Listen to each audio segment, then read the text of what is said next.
Evangelio de Lucas, capítulo 18. Lucas, capítulo 18.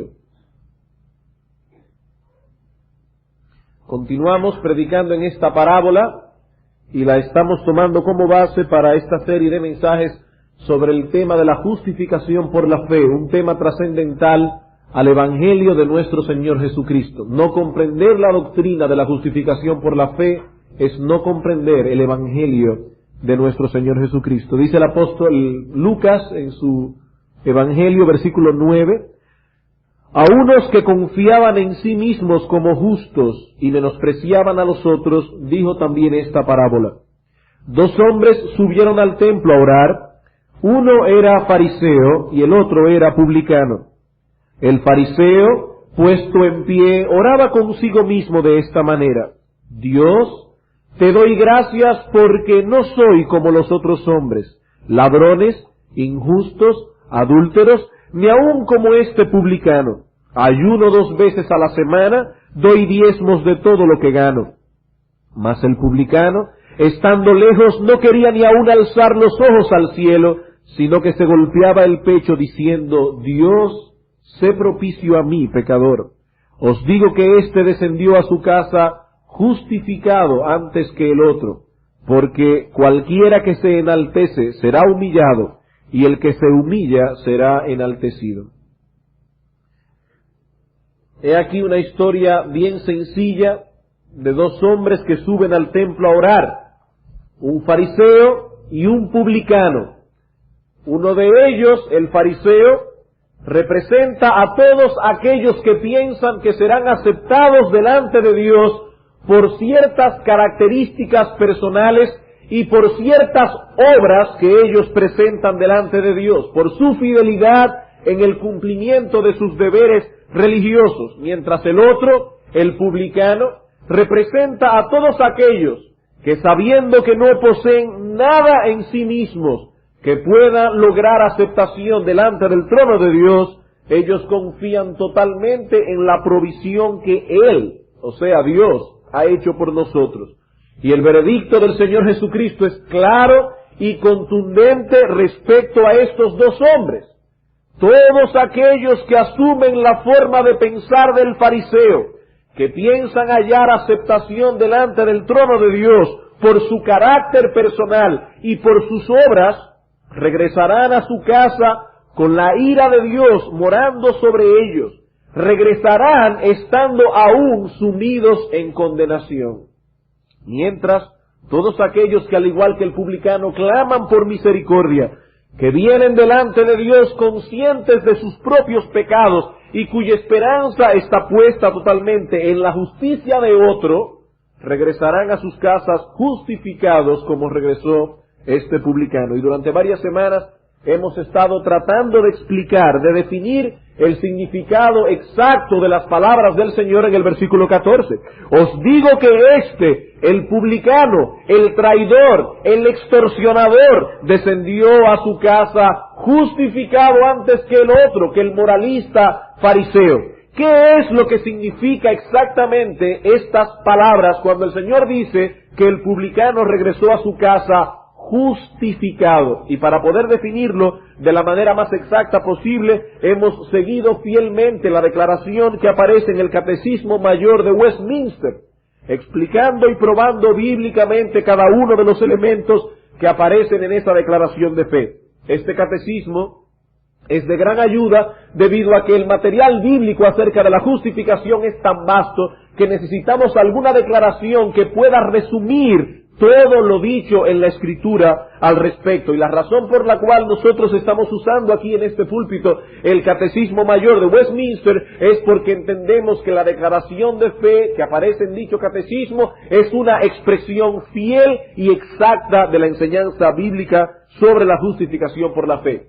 Y hemos dicho ya que esta palabra justificar significa en la Escritura declarar justa a una persona. ¿Qué significa la palabra justificar? Declarar justa a una persona. Es decir, la justificación tiene que ver con una declaración legal que Dios hace acerca de mí.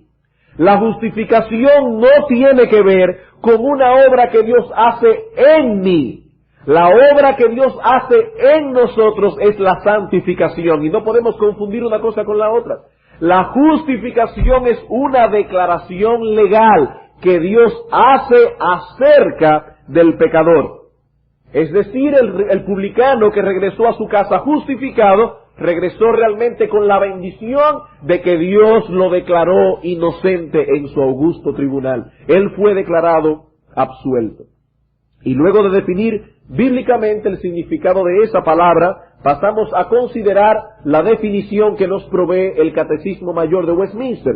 La pregunta número 70 dice, ¿qué es justificación? Y el Catecismo Mayor responde, es un acto de la libre gracia de Dios, dirigido a pecadores, en el cual Él perdona todos sus pecados, aceptando y considerando sus personas como justas en su presencia, no por ninguna cosa obrada en ellos o por ellos, sino únicamente por la obediencia perfecta y completa satisfacción de Cristo, imputada a ellos por Dios y recibida solamente por la fe.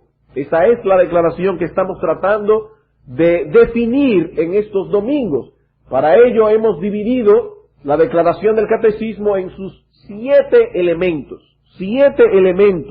para facilitar aún más la explicación de cada uno de ellos y probar cada uno de ellos bíblicamente. Hasta ahora hemos visto 5. Vimos en primer lugar, ¿quién es el autor de la justificación? Dice el catecismo, es un acto de la libre gracia de Dios. Dios justifica al pecador. Es contra Dios que hemos pecado y por lo tanto es Dios quien tiene que tomar la iniciativa. Imagínese que usted lo lleven a un tribunal. Usted es culpable de lo que lo están acusando y usted pretenda obligar al juez a que ese juez dictamine una declaración de inocencia a su favor. Usted no puede obligar al juez. Lo más que usted puede hacer es sobornar al juez para que él dictamine una sentencia a su favor, pero usted no puede obligarlo porque usted es culpable y usted sabe que es culpable. Nosotros no podemos obligar a Dios a justificarnos, no. Él es quien toma la iniciativa porque nosotros ciertamente somos culpables delante de sus ojos. En segundo lugar, vimos la fuente de la justificación. ¿Qué es lo que mueve a un Dios justo declarar inocente a un hombre injusto? Y decíamos que la fuente de la justificación es la libre gracia de Dios. Dice Romanos capítulo 4, versículo 5... Romanos capítulo 3, versículo 24, que Dios justifica al impío gratuitamente. Dice, somos justificados gratuitamente por su gracia. Y esa palabra significa sin causa. El salmo que leyó nuestro hermano pastor Lester Flaquer al principio, el Salmo 69, dice, hemos sido aborrecidos sin causa. Y la palabra sin causa es la misma palabra que aparece en Romanos. Hemos sido justificados sin causa, gratuitamente. En tercer lugar, vimos el objeto de la justificación. ¿A quién justifica Dios?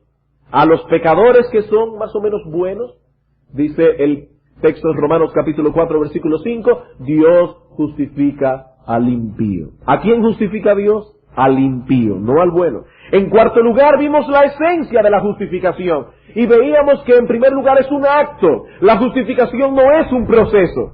Todas las personas que se encuentran en esta congregación en esta mañana o están completamente justificados o están completamente condenados. Aquí nadie puede decir, a mí ya me han absuelto el 50% de mi condena. No. Usted está completamente condenado o está completamente justificado porque la justificación es un acto que envuelve 2 elementos, aceptación y perdón. Y en quinto lugar, y aquí fue que nos quedamos la semana pasada, vimos la base de nuestra justificación. ¿Bajo qué base justifica Dios al pecador? Y el catecismo nos provee una doble declaración negativa y una doble declaración positiva. Lo primero que los teólogos de Westminster se encargan de decirnos es cuál no es la base de nuestra justificación. Y dice el catecismo, no por ninguna cosa obrada en ellos o por ellos. ¿Qué quiere decir esto? Que no existe nada en el pecador que mueva a Dios a justificarlo. Romanos capítulo 4, versículo 5 dice, Dios justifica al impío. Y si es al impío que Dios justifica, obviamente no puede ser por ninguna característica que esa persona posea, porque la Biblia declara que es un impío. Hermano, si tú estás aquí en esta mañana y puedes decir con conciencia limpia, Dios me ha justificado, estás diciendo por ende yo era un impío, porque Dios justifica al impío. No hay nada en el pecador que mueva a Dios a aceptarlo en su presencia. Por otra parte, tampoco podemos decir que Dios justifica al pecador por algo que él haga. No, el mismo texto de Romanos 4:5 dice, mas al que no obra, sino cree en aquel que justifica al impío, su fe le es contada por justicia. Al que no obra. Así que no podemos buscar la base de nuestra justificación en ninguna característica que haya en nosotros, ni en ninguna obra hecha por nosotros, sino únicamente en la persona y la obra de nuestro Señor Jesucristo. Hermanos, esta es la esencia del Evangelio. Esa es la esencia del Evangelio. Usted quiere saber si una persona es cristiana, hágale dos preguntas. Usted le pregunta a esa persona, vamos a suponer que tú mueras hoy. Y la muerte no manda aviso. Tú mueras hoy. ¿Tú vas al cielo o al infierno? Esa persona va a responderle una de las dos cosas. Si le responde al infierno, ya usted sabe que ese es un pecador cuya conciencia está herida. Pero si le responde yo voy al cielo, no dé ya por sentado que él realmente va para allá. Usted tiene que hacerle otra pregunta. ¿Y por qué tú crees que tú vas para el cielo? ¿Por qué tú crees que tú vas para el cielo? Cuando tú llegues delante de la presencia del Señor y el Señor te diga, ¿a dónde tú vas? ¿Estás en su tribunal? No estás ni en el cielo ni en el infierno, en su tribunal. Y tú digas, Señor, yo creo que yo debo ir al cielo. ¿Cuál sería tu respuesta cuando el Señor te preguntara por qué? Si le responde, bueno, porque yo sé que yo no he hecho tantas cosas malas. Yo soy un hombre religioso. Yo no le hago mal a nadie. A quien pueda hacerle un bien se lo hago. Ya usted sabe que esa persona es un inconverso. Un cristiano verdadero respondería, yo voy al cielo, pero solo por nuestro Señor Jesucristo. Él es la base de mi aceptación delante del trono de Dios. Tan pronto colocamos algún otro medio de salvación al lado del Señor Jesucristo, estamos tergiversando el Evangelio que Dios nos ha revelado en su palabra, cuyo centro es la segunda persona de la Trinidad. Y es precisamente aquí donde encontramos el error fundamental del fariseo. En el esquema de este fariseo no había lugar para Cristo. Él estaba tan lleno de su propia justicia que no quedaba allí ningún espacio para el Señor. Su corazón estaba completamente lleno de sus virtudes. Su corazón estaba completamente lleno de sus deberes religiosos y por lo tanto eran tantas sus virtudes que no había lugar allí para las virtudes de Cristo. Mientras tanto el publicano clamaba por misericordia. ¿Saben por qué? Porque él sabía que estaba completamente vacío de justicia propia. Él reconocía que carecía de las virtudes que pudieran merecerle aceptación y perdón delante de Dios. No solo estaba consciente de su propia indignidad, sino que también estaba consciente de la justicia y santidad infinita de Dios. Y es esa conciencia la que lo lleva a clamar, Dios, sé propicio a mí, aparta tu ira de mí, porque yo soy pecador. El pecador no debe mirar dentro de él para buscar ningún medio de aceptación delante de Dios. Él no tiene que estar buscando a ver si hay algo bueno que pueda ofrecer a Dios. Ni siquiera debe buscar en su arrepentimiento. Ni siquiera debe buscar en su convicción de pecado. No es que tú como pecador vas ahora a ver si tu convicción de pecado es tan profunda o tu arrepentimiento es tan profundo que puedas ir delante de Dios y decirle, Señor, acéptame en base a mi arrepentimiento. Amigo, ni siquiera tu arrepentimiento. No busques nada dentro de ti mismo para buscar aceptación. delante de Dios, porque la base de nuestra aceptación está en otro, y ese otro es nuestro Señor Jesucristo. Hay un precioso himno que cantamos aquí en la iglesia, escrito por un teólogo del pasado, Augusto Toplady, quien después de escribir un artículo precisamente hablando de esta doctrina, escribió una estrofa, una de las estrofas de su poema, dice: aunque sea siempre fiel, aunque llore sin cesar, del pecado no podré justificación lograr. Solo en ti, teniendo fe, deuda tal podré pagar. La base de nuestra aceptación solo podemos encontrarla en la justicia de nuestro Señor Jesucristo. Ahora bien, ¿en qué sentido es Cristo la base de nuestra justicia? El catecismo dice que Dios nos perdona y nos acepta únicamente por la obediencia perfecta y completa satisfacción de Cristo. Y es precisamente, hermanos y amigos, esa frase la que pasaremos a considerar ahora. Y una vez más quiero hacer hincapié en el cuidado que estos hombres de Westminster tuvieron a la hora de elegir y de seleccionar cada una de sus palabras. Ellos no dicen únicamente que la base de nuestra aceptación está en Cristo, porque la Escritura dice más, mucho más acerca de eso, y ellos querían enseñar todo el consejo de Dios. La Escritura nos enseña claramente, como veremos en un momento, que la base de nuestra justificación se encuentra en dos cosas que hizo Cristo. No solo basta con decir la base de nuestra justificación es Cristo, no. Hay una doble declaración positiva en el catecismo. Hay dos cosas que hizo Cristo para justificarnos. Y hermanos, créanme, cuando un cristiano entiende eso, es que su corazón realmente se llena de gratitud al entender el fabuloso plan de salvación. Hay dos cosas que hizo Cristo. En primer lugar, el catecismo dice una obediencia perfecta, y en segundo lugar, una completa satisfacción que Él hizo en su muerte. Y ambos elementos eran necesarios para nuestra salvación. Si Cristo hubiese desobedecido a la ley en un solo punto, por ejemplo, niños, vamos a suponer que en algún momento Cristo, en algún momento de su niñez, cuando Él tenía 7 u 8 años, hubiese desobedecido a sus padres en una sola cosa, ya Cristo no hubiese podido ser nuestro Salvador. Una sola cosa que Cristo hubiera hecho mal, un solo pecado, y ya no hubiese podido ser nuestro Salvador. Él tenía que obedecer perfectamente la ley. Pero vamos a suponer que Cristo hubiera obedecido perfectamente la ley. Vamos a suponer que Él nunca hubiese violado la ley, pero no hubiese muerto en la cruz. ¿Hubiese podido ser nuestro Salvador? Tampoco. Él tenía que obedecer perfectamente la ley y tenía también que morir en la cruz. Ambas cosas eran, en el más estricto sentido del término, necesarias para nuestra salvación. Recuerden, hermanos, que la justificación tiene que ver exclusivamente con el problema legal que tenemos delante de Dios por haber transgredido su ley.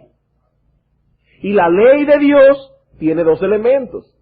En primer lugar, preceptos que debíamos cumplir y que no debíamos cumplir. La Biblia dice, por ejemplo, no matarás, no adulterarás, no hablarás mentiras, honrarás a tu padre y a tu madre, adorarás a Dios, preceptos que teníamos que cumplir. Pero por otro lado, la ley también tenía consecuencias. ¿Qué pasa con un pecador que violare alguno de los puntos que hay en la ley de Dios? La ley de Dios dice, haz esto y vivirás. Haz esto y vivirás. ¿Y qué pasa entonces si yo no hago eso? ¿Morirás? ¿Morirás? La ley de Dios no solamente tiene preceptos, sino que también tiene consecuencias. Consecuencias. Somos pecadores por cuanto hemos transgredido la ley de Dios. Hemos desobedecido sus preceptos. Por lo tanto, hermanos y amigos, sobre todos nosotros existe una sentencia de muerte. No sobre los cristianos, vamos a ver ahorita por qué, pero sí sobre los pecadores. Hay una sentencia de muerte, porque han violado la ley de Dios.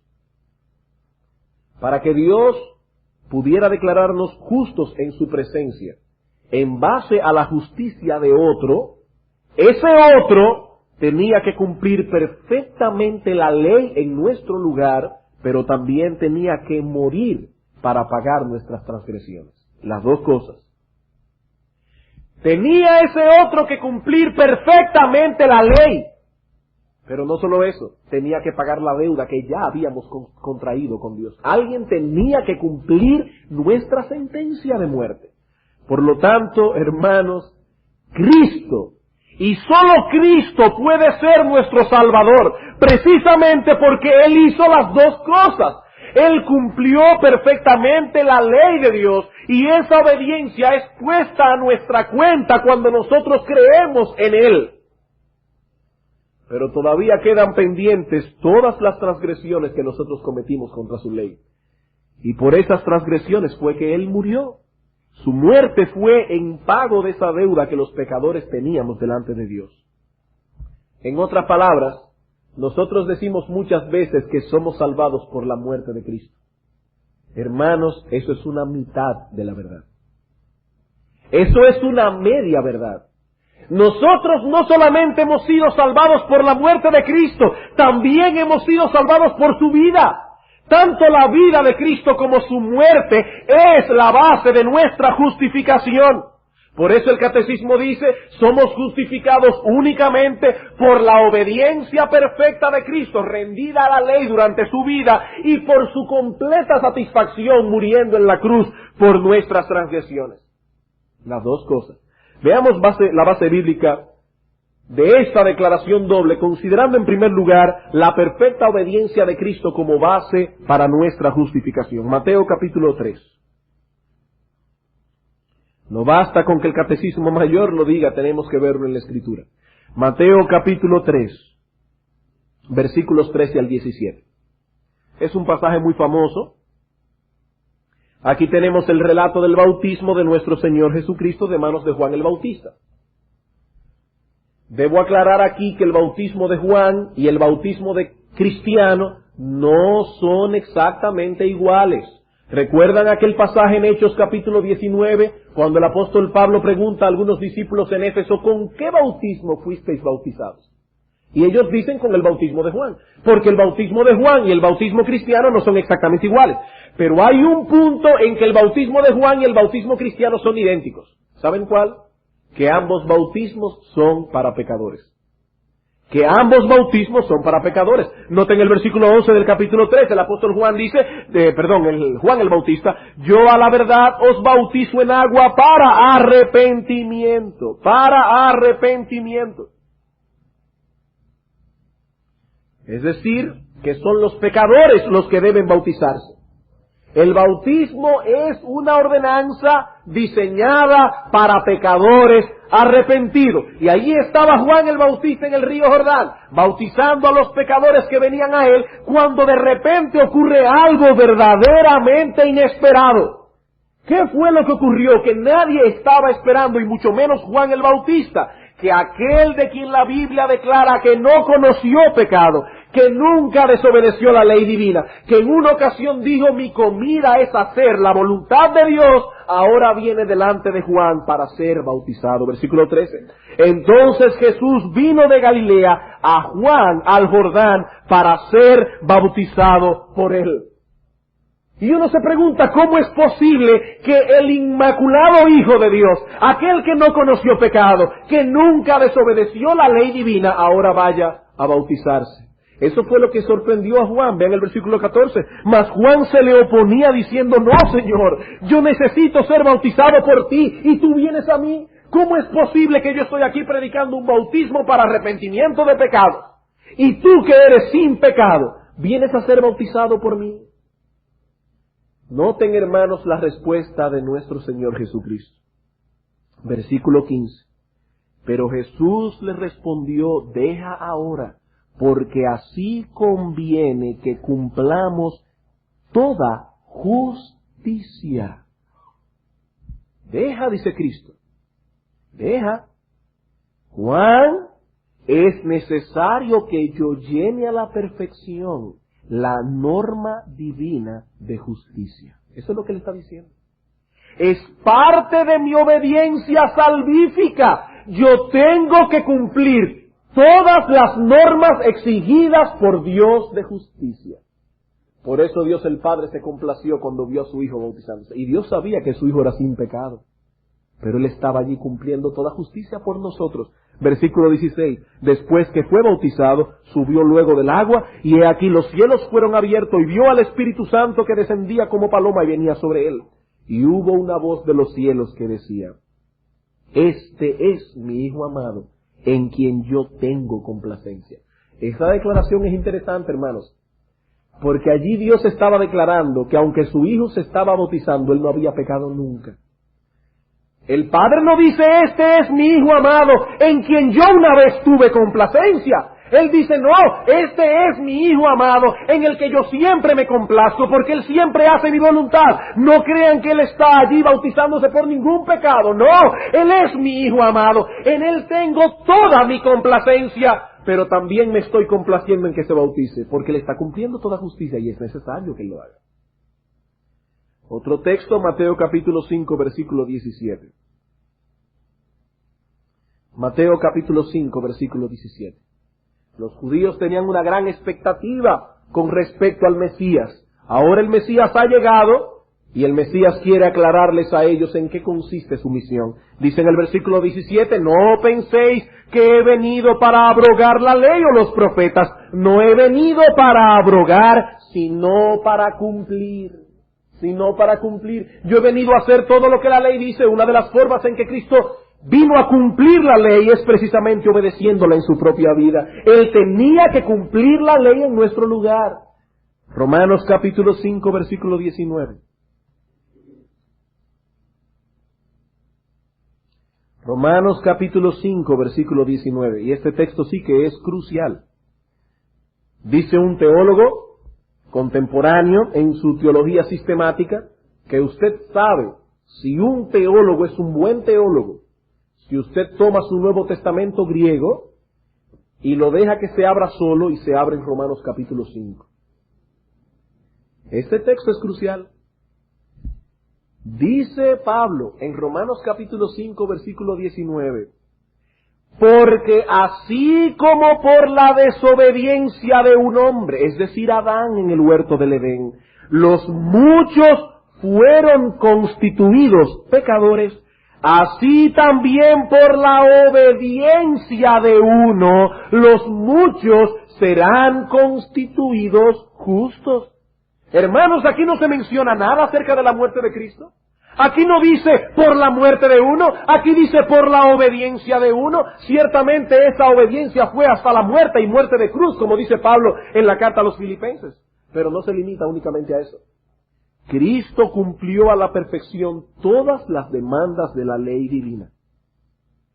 Cuando el Señor dejó su trono y vino al cielo, ¿saben cuáles eran las palabras que estaban grabadas en su corazón según Hebreos capítulo 10? He aquí que vengo, oh Dios, para hacer tu voluntad. He aquí que vengo, oh Dios, para hacer tu voluntad. Y por su obediencia nosotros somos justificados. ¿Cuál es la otra base de nuestra justificación? Su muerte en la cruz. No solamente tenía Cristo que cumplir la ley, Él tenía que morir en la cruz. Nosotros los pecadores hemos transgredido la ley divina y esa ley claramente dice maldito, y maldito en el hebreo es sentencia de muerte. Sentencia de muerte. Maldito todo aquel que no permaneciera en todas las cosas escritas en el libro de la ley para hacerlas. Si alguien habría de ser la base de nuestra justificación, no bastaba con que ese alguien cumpliera a la perfección la ley en nuestro lugar. Ese alguien debía cumplir ahora esa sentencia de muerte que la ley ha puesto sobre nuestras cabezas. Amigo, déjame darte una mala noticia que se podría convertir en una buena noticia en esta mañana. Dios no te va a condenar. Amigo, no creas que Dios te va a condenar. Juan capítulo 3 dice que ya Dios te condenó. No es que Dios va a dar ese veredicto en el futuro, no, ya Dios te condenó. Hay una sentencia de muerte que pesa sobre tu cabeza. Y si alguien va a poder justificarnos, ese alguien tiene que cumplir esa sentencia. Y eso fue lo que hizo Cristo. Segunda a los Corintios capítulo 5, versículo 19. Segunda a los Corintios, vamos a ver 3 textos bien rápido. Segunda a los Corintios capítulo 5, versículo 19 al 21.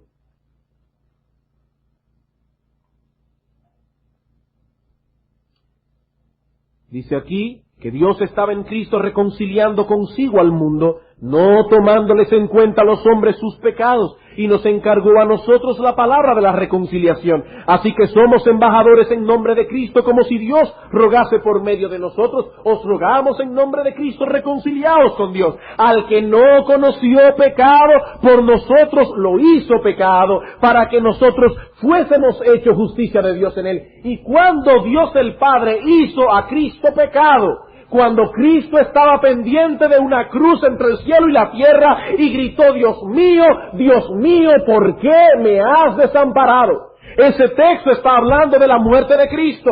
No solamente era necesario que Él cumpliera las demandas de la ley en nuestro lugar, Él tenía que cumplir la sentencia de muerte que pesaba sobre nuestras cabezas. Gálatas capítulo 3. Gálatas capítulo 3, versículo 10 al 3. Ay, amigo, qué absurdo es pensar que un hombre puede justificarse a sí mismo delante del Señor. ¡Qué absurdo! Gálatas capítulo 3, versículo 10 al 13. Porque todos los que dependen de las obras de la ley están bajo maldición. Pues escrito está, maldito todo aquel que no permaneciere en todas las cosas escritas en el libro de la ley para hacerlas. ¿Qué es lo que está diciendo el texto? Si tú crees que te vas a salvar guardando los 10 mandamientos, si tú piensas que te vas a salvar haciendo buenas obras, si tú piensas que te vas a salvar portándote bien y cumpliendo la ley, estás bajo sentencia de muerte. ¿Sabes por qué? Porque Dios exige una obediencia perfecta a toda la ley. Es decir, que si cuando tú tenías 5 años de edad violaste la ley, ya la sentencia de muerte está sobre tu vida. Y tú sabes muy bien que tú no has violado la ley cuando tenías 5 años. Si haces buena memoria, recordarás cosas que has hecho hoy que son pecaminosas delante del Señor. Sentencia de muerte. ¿Pero qué hizo Cristo? Versículo 13. Cristo nos redimió de la maldición de la ley, hecho por nosotros maldición, porque escrito está, maldito todo el que es colgado en un madero. La ley decía, todo el que es colgado en un madero está muriendo una muerte maldita. Por eso Cristo, para justificarnos, no solamente tenía que morir, no, tenía que morir en una cruz. Tenía que morir en una cruz. ¿Para qué? Para tomar esa sentencia de muerte del pecador y cogerla a él y morir en la cruz por nosotros. Otro texto, este está en el Antiguo Testamento, Isaías capítulo 53. Para los que no conocen mucho la Escritura, tengo que decirles que Isaías 53 fue escrito 750 años antes de Cristo. Y aquí se describe con lujos de detalle el ministerio redentor de nuestro Señor. 750 años antes. Dice en el versículo 10 y 11 de Isaías 53, con todo eso, Jehová quiso quebrantarlo sujetándole a padecimiento. Cuando haya puesto su vida en expiación por el pecado, verá linaje, vivirá por largos días, Cristo resucitará, y la voluntad de Jehová será en su mano prosperada. Verá el fruto de la aflicción de su alma, aquí está hablando de muerte, y quedará satisfecho. Pero noten lo que dice ahora, por su conocimiento justificará mi siervo justo a muchos y llevará las iniquidades de ellos. Pienso que estos textos son suficientes para demostrar la veracidad de la enseñanza del catecismo en este punto. ¿En qué sentido es Cristo la base de nuestra justicia? En que Él cumplió perfectamente la ley y al morir en la cruz cumplió nuestra sentencia de muerte. Dice John Murray, el profesor Murray al respecto. Es obvio que la justificación que es para vida eterna, para Pablo consiste en que somos constituidos justos, en que recibimos justicia como un regalo gratuito, y esa justicia no es otra que la de un hombre, Jesucristo. Justificación es entonces un acto constitutivo por medio del cual la justicia de Cristo es imputada a nuestra cuenta y somos por consiguiente aceptados como justos en su presencia. La justicia de Cristo es la de su perfecta obediencia, una justicia inmaculada e incontaminable. Y pongan atención a estas palabras de John Murray en este punto. Una justicia, la de Cristo, que no solo garantiza nuestra justificación, no solo la garantiza, sino una que necesariamente produce y constriñe tal justificación. Dios no puede más que aceptar la justicia, Dios no puede más que aceptar en su favor a aquellos que han sido revestidos con la justicia de su propio Hijo. Así como su ira se revela desde el cielo contra toda impiedad e injusticia de los hombres, su buena voluntad es también revelada desde el cielo sobre la justicia de su amado y unigénito Hijo. Hermanos, ¿por qué Dios nos acepta? ¿Saben por qué? Porque nosotros estamos vestidos de la justicia de su Hijo. Si Dios no justificara a un hombre que está revestido de la justicia de su Hijo, está rechazando a su propio Hijo. Por eso es que dice John Murray que esa justicia de Cristo no solamente garantiza nuestra justificación, sino la que la produce por necesidad. Dios no puede de ninguna manera dejar de aceptar a un pecador que ha sido revestido de la justicia de Jesucristo. Por eso nosotros, hermanos, podemos exclamar con gozo, usando las mismas palabras del profeta Isaías, que dice: en gran manera me gozaré en Jehová, mi alma se alegrará en mi Dios. ¿Y cuál es el motivo de la alegría del profeta? Porque me vistió con vestiduras de salvación, me rodeó de manto de justicia. ¿Se creen ustedes, hermanos, que los profetas del Antiguo Testamento fueron justificados de una manera distinta? No, ellos tampoco fueron justificados por sus obras. Ellos fueron justificados de la misma manera que tú y que yo. Por eso dice Pablo en Romanos capítulo 3, versículo 21, la justicia que fue revelada por la ley y por los profetas es la justicia que tenemos nosotros ahora. Oigan cómo habla el profeta aquí, dice: Dios me vistió de justicia. Me vistió de justicia. Por eso Pablo pregunta: ¿quién acusará a los escogidos de Dios? Si es Dios el que justifica. Bien, hermanos, hemos visto entonces cuál es la base de nuestra justificación. Vamos a ver ahora un poco más brevemente el método de la justificación. El método de la justificación. Ya hemos visto que es en base a la justicia de Cristo que Dios nos justifica. Pero ¿cómo es que la justicia de Cristo pasa a ser nuestra? ¿Cómo es que la justicia de Cristo pasa a ser nuestra? El catecismo responde: somos justificados únicamente por la obediencia perfecta de Cristo y su completa satisfacción, y añade, imputada a ellos por Dios y recibida solamente por la fe. Vamos a ocuparnos ahora de esa frase, imputada a ellos por Dios. El domingo próximo nos ocuparemos únicamente de recibida solamente por la fe. Ese es el medio. Pero ahora vamos a ver el método. En uno de los mensajes anteriores que dimos acerca de esta doctrina decíamos que si perdemos el método, perdemos la verdad completa.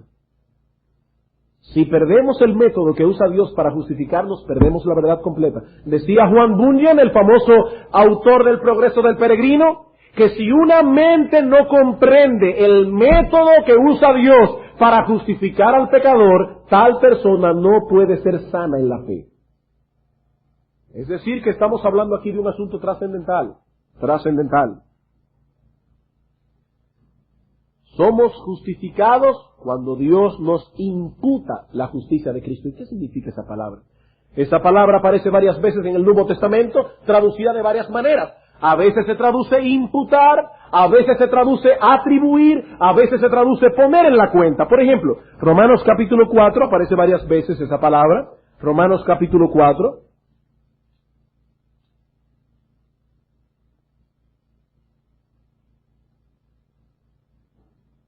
Versículo 3 al 8.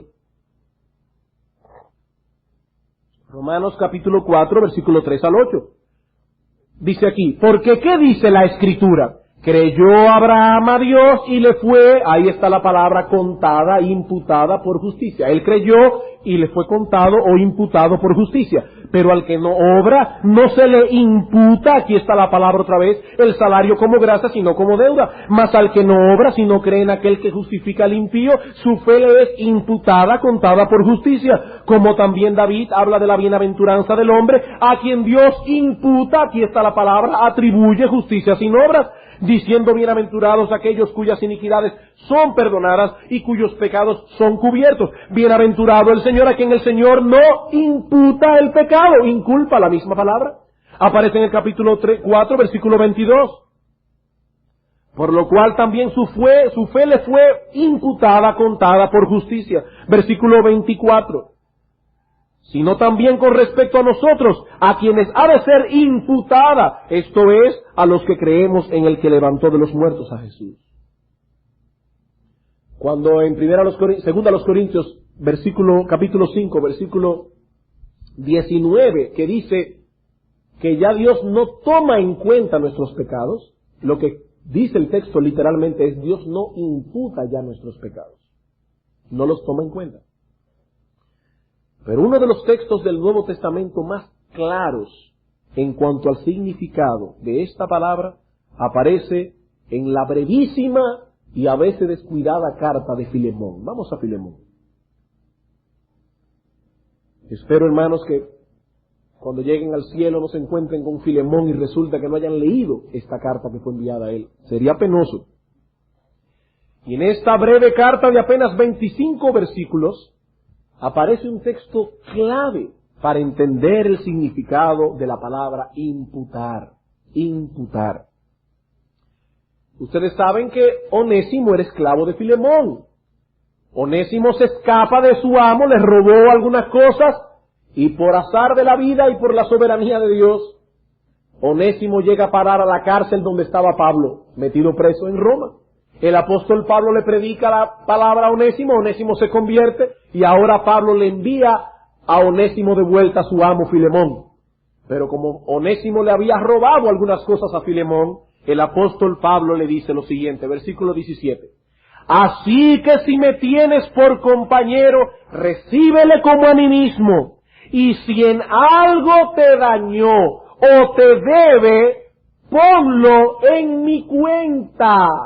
Ahí aparece una frase de varias palabras en español, pero en griego es una sola palabra. Él está diciendo, si algo Onésimo te debe, impútamelo. Ponlo en mi cuenta como si esa deuda fuese mía. Así que el significado básico de este término es poner en la cuenta de alguien, acreditar.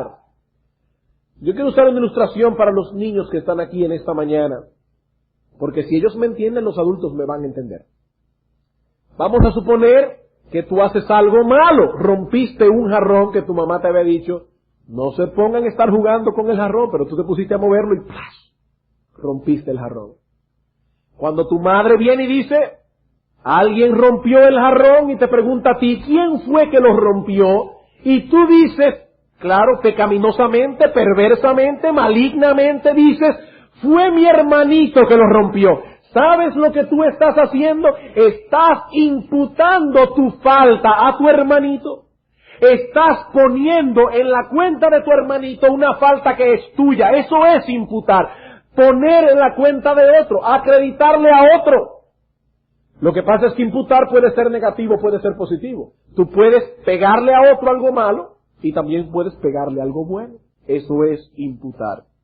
Entonces, imputar significa básicamente poner en la cuenta de otro.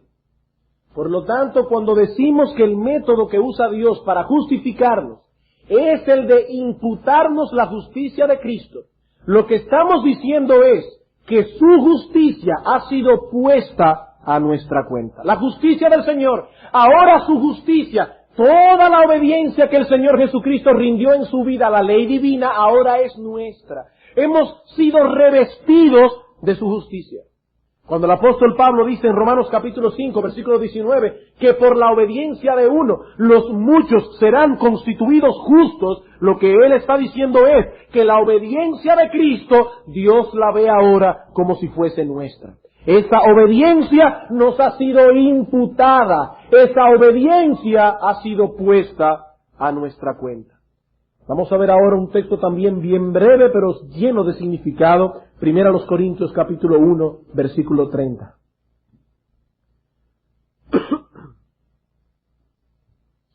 Primera a los Corintios, capítulo 1, versículo 30. Ese texto es crucial para la doctrina de la justificación.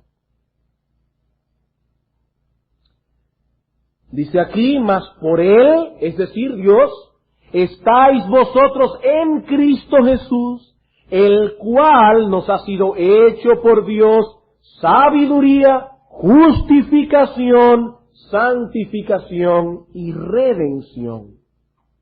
¿Qué dice el texto? Porque Dios el Padre estamos en Cristo, el cual ahora es nuestra justicia. Él ha sido hecho justicia para nosotros. Pero alguien puede estar aquí preguntándose, ¿pero cómo puede ser esto? Si yo he leído en la Biblia que Dios es justo, ¿cómo es posible que un Dios justo ponga en la cuenta del pecador una justicia que realmente no le pertenece? ¿Eso es injusto? ¿Cómo es posible que haya sido Cristo que cumpliera la ley divina y ahora esa justicia es puesta en la cuenta de un pecador? Esa justicia no le pertenece al pecador. ¿Cómo puede ser esto? El texto responde brillantemente. Lean con cuidado. Dice, mas por Él, Dios, estáis vosotros en Cristo Jesús. Mas por Él estáis vosotros unidos vitalmente a Cristo Jesús. Antes de convertirnos a Cristo, todos nosotros estábamos representados en Adán y por eso estábamos condenados. Noten que Romanos 5:19 dice, por la desobediencia de uno, todos nosotros somos constituidos pecadores. Por la desobediencia de uno, y ese uno es Adán. Ahora por medio de la fe, Dios nos ha unido a Cristo, de modo que ahora estamos en Él. Y si nosotros estamos metidos en Él, su justicia viene a ser nuestra en virtud de nuestra unión con Él. Hermanos, yo no sé a ustedes, pero en mi corazón cuando yo comprendo esta verdad, solo puede nacer una alabanza a Dios por su infinita sabiduría en la planificación que Él hizo del plan de salvación. ¡Qué perfecto! ¡Qué plan más perfecto! Dios quiere salvar al pecador, pero Él no puede hacerlo sin pasar por alto su justicia. ¿Y cuál es la justicia que Dios acepta? Su propia justicia.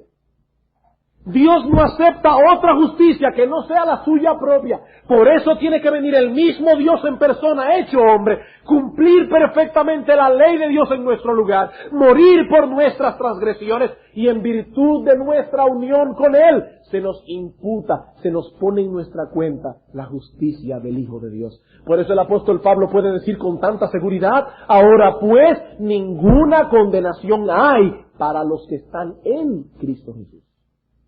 ¿Para quiénes no hay condenación? Para los que están en Cristo Jesús. Filipenses capítulo 3. El apóstol Pablo durante un tiempo había subido muchas veces a orar al templo como el fariseo. Oh hermanos, cuántas veces el apóstol Pablo, simbólicamente digo, subió al templo a orar y le dijo al Señor, wow, Señor, te doy gracias. Que yo sí no soy como los otros hombres. Pablo dice que él como fariseo llegó a pasarle por encima a sus propios contemporáneos fariseos.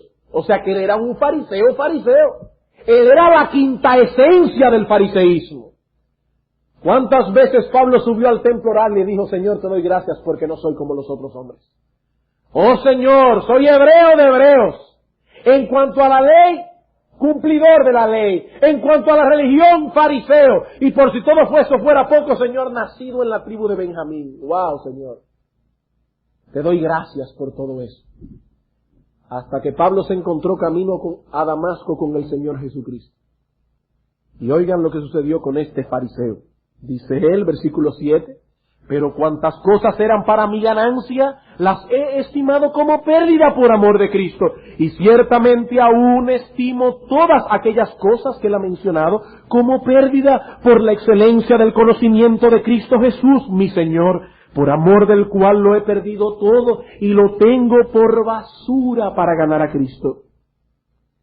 y ser hallado en Él, no teniendo mi propia justicia que es por la ley, sino la justicia que es por la fe de Cristo, la justicia que es de Dios por la fe. ¿Han oído bien, amigos, cuál fue la justicia que Pablo se quitó de encima? Se quitó de encima su propia justicia para ser hallado en Él. Y dice, no teniendo mi propia justicia, sino la justicia que viene por medio de la fe. ¿Y saben cuál es esa justicia? La justicia misma de Dios. ¿Cómo es posible que Dios el Padre ponga en la cuenta de un pecador la justicia de Cristo? En virtud de la unión que tiene ahora ese pecador con Jesucristo el justo. Y yo no puedo expresar esta verdad de una manera más hermosa que un himno escrito en el siglo XVIII, cuya letra penosamente no la conocemos en nuestro idioma, pero cuya traducción es más o menos así. Juntaos tierra y cielo para bendecir al Señor nuestra justicia. He aquí el misterio de redención. He aquí el extraño diseño del Salvador. El pecado del hombre fue contado como suyo y su justicia divina como nuestra. Brillamos completamente en Él. Es mía su vida y su muerte. Justificado soy en plenitud, libre del pecado y más que libre, sin culpa, pues por mí murió, justo, pues por mí vivió. Hermanos, eso es justificación. La justicia perfecta de Cristo ha sido puesta a nuestra cuenta. Y antes de concluir en esta mañana quisiera hacerte algunas preguntas. ¿Tienes tú la seguridad de estar en Cristo? Oye bien, no te estoy preguntando si tú sabes muchas cosas acerca de Cristo. No te estoy preguntando en esta mañana ni siquiera si tú entiendes lo que significa estar en Cristo. No. Una persona puede tener mucho conocimiento acerca de la doctrina cristiana, ya sea porque desde niño se crió en un hogar cristiano, o ya sea porque por alguna razón u otra tiene contacto a menudo con una iglesia cristiana. No. No te estamos preguntando si tú sabes cosas acerca de Cristo. Te estamos preguntando, ¿estás tú en Cristo en virtud de que el Padre te ha llamado para salvación por su gracia y su misericordia?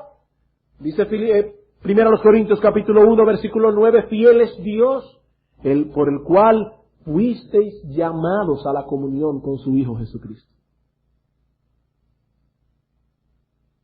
Alguien se preguntará, ¿y cómo puedo yo responder esa pregunta? ¿Cómo puedo yo saber si estoy en Cristo? Gracias al Señor, Él no nos ha dejado en oscuridad al respecto. Hay otro texto que dice, de modo que si alguno está en Cristo, nueva criatura es. Nueva criatura es. En estos estudios hemos dejado claramente establecido que la justificación es una declaración legal que Dios hace acerca de nosotros. Pero amigo, Dios nunca justifica al pecador sin hacerlo al mismo tiempo una nueva criatura en Cristo. Nunca. Dios no nos justifica por ninguna cosa obrada en nosotros, no.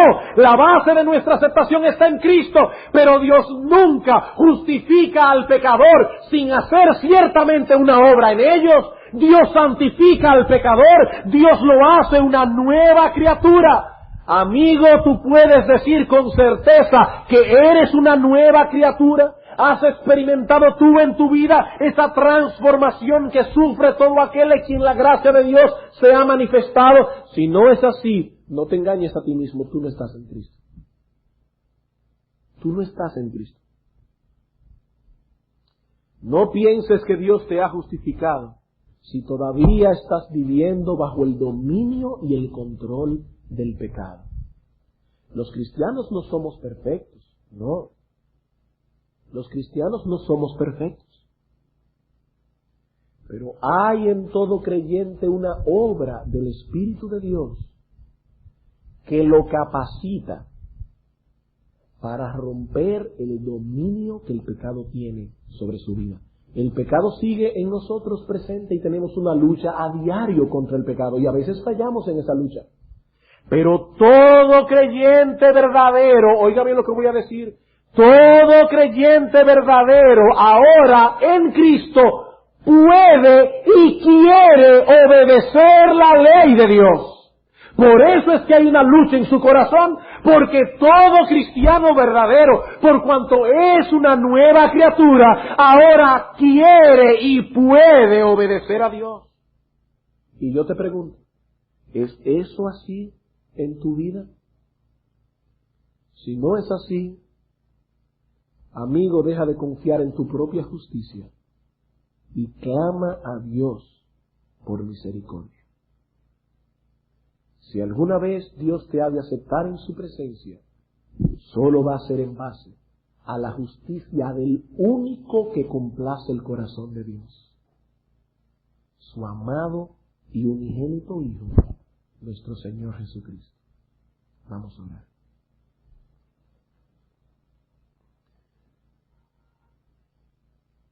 Oh Señor y Dios, qué maravilloso plan de salvación has diseñado para nosotros los pecadores. Al estudiar estas cosas, Padre, sentimos el mismo sentimiento de Pablo en Romanos capítulo 11, oh inescrutables riquezas de la mente divina. Has diseñado un plan de salvación donde tú eres el justo y el que justifica al que es de la fe de Jesús.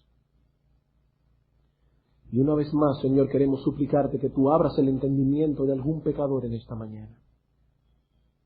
Que al igual que el publicano pueda verse dentro de sí mismo, vacío completamente de justicia propia, y pueda en este día confiar en la justicia de aquel que no cometió pecado, de aquel que obedeció la ley perfectamente por nosotros. Oh soberano Rey, y a nosotros los creyentes, con el conocimiento y comprensión de esta verdad, prepara nuestro corazón para venir esta tarde a escuchar una vez más tu palabra y a rendirte a ti la adoración que tú te mereces.